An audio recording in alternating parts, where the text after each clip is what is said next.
In a land where the wildlife can rule with terror, and snakes can run coal mines. What? In a land where dwarves endlessly take everything from you. Stop it! In a land where men endlessly toil to produce swords and bows, not for an army, but to be the army. Welcome to Conquest of Elysium 5. We begin our playthrough as the Enchanter. Our goal is to destroy the other nations of Elysium. To do this, the Enchanter can summon a variety of animated weapons and golems, but the Enchanter is a greedy caster. His creations permanently consume the landscape. You see that iron mine? Not anymore. Gone. You see that pristine forest? Not anymore. Gone. The Enchanter plays a scorched earth game with resources. The strategy is to maximize what you can hold and torch what is easily within reach of your enemies. Let's get started. First up, we need to explore the world and see what resources are around us. We need gold, lots of iron, and multiple armies to conquer the land. I spend gold to learn rituals for our Enchanter. I am looking to learn animate bow to generate a ranged army that can attack without retaliation. With that, my Enchanter is now making a couple of animated bows per turn, while I scout and capture some easy villages, and one of the AIs gets destroyed by leaving its capital undefended. Who cares about being president? The job sucks. We started close to one of the AI. It's the dwarves, here to steal all of my early settlements. I cut further down south and decide to loop back up to come collect the army I have been generating. Meanwhile, I have been saving my gold for the chance to recruit another apprentice. I get lucky and get one. Time to double my army generation. And I get lucky a second time. He learns animate bow on his first try. Yellow dwarves are creeping around and using some gate travel. This is going to be a pain in my ass later. Meanwhile, snakes have stolen both of my coal mines, depleting me of precious iron needed to make bows. What? Trading is a resource you can use to buy other resources. I am getting it from a small trading village right now. So I start buying iron. I quickly snag my mines back.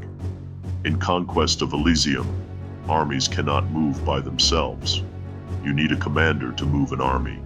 So I send out my spare apprentice to transfer the forces we have built to our warlord apprentice. Our new army is amazing. The flying bows rain arrows onto the enemies. It must be terrifying to see an army filled with flying weapons heading towards you. Yellow dwarves are stealing settlements in the north and killing my scouting hero in the south. Son of a bitch! The AI gets a resource bonus based upon difficulty.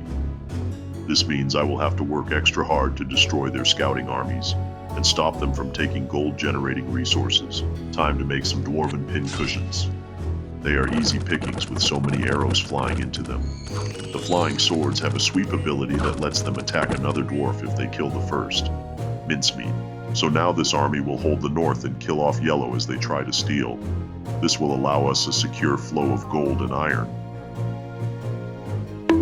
But I need more land. It is time for a second army. I upgrade one of my apprentices to level 2 and give him a platoon of flying blades and bows. I upgrade my other army with a level 2 Enchanter. He gets a big army buff spell that gives extra armor. Our second army grabs a magic library with ease thanks to the mass sleep spell. Strategically, we are doing well. We can hold the north and the middle against yellow. But I need to get into the 30 to 50 gold range per turn in order to start pumping out more units and learn more enchantment rituals. The other AI shows up. It's green dwarves. Damn it. Alright, time to put some dwarves to sleep while we fill them with arrows. Stop taking my damn land, yellow. Stop taking my coal mines, you wildlife. Once you get a hang of Conquest of Elysium's game flow, of patrolling your lands, and not overextending yourself, you find yourself in a great position, being in control, and then the world starts to fight you by robbing you of all your strategic sight on the map. Fuck.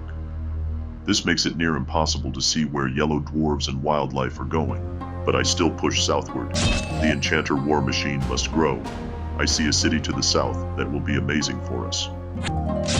The mist makes all arrows have a 50% chance to miss, but we still capture the city with minimal losses. This will be our forward operating base to launch newly recruited apprentices from and resupply the southern armies. I have to defend the city against encroaching yellow and green dwarves, but our armies are a direct counter to them. Oh, what is this? Yellow has a Dvala here. That is what lays eggs and spawns more filthy dwarves, and it is lightly defended. Time to march on it. Time to fall to the warlord of blades and arrows. Your walls cannot protect you, and that is an excellent source of iron for our enchanting. Thank you, yellow dwarves. All right, time for strategic talk. We have to find out where the home fortress for the yellow and green dwarves are. I am thinking one is to the south, and the other is to the west. In the meantime, I am keeping a good reserve of gold on hand for more apprentices to build even bigger armies. I recruit a new apprentice to the center to start reinforcing all the hot action in the south and mid-east. In the meantime, Green has snuck back into the iron mine and placed another Dvala there. Time to go kill her again.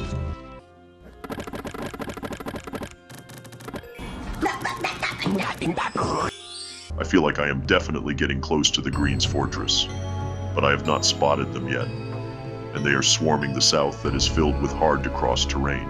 I begin to use captains to ferry blades and bows to patrol the north or reinforce my warring enchanters. They help ease the supply chain of troops whenever one force gets stretched too thin. I now have 3 apprentices churning out an army in the midsection and 3 more back in home base. Our army is growing tremendously, but it's putting a strain on our iron supply. So I make quills and scrolls with the Enchanter to increase our trade income, to buy additional iron, and it's a good thing I have done all of this. Green shows up with a massive force of Hoburgs that it enslaved. This will take a big army to mow down. I lose a ton of my blades and bows to lucky Hoburg slings.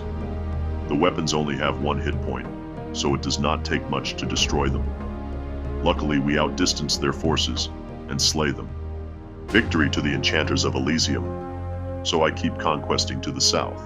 I explore the east, looking for the home fortresses.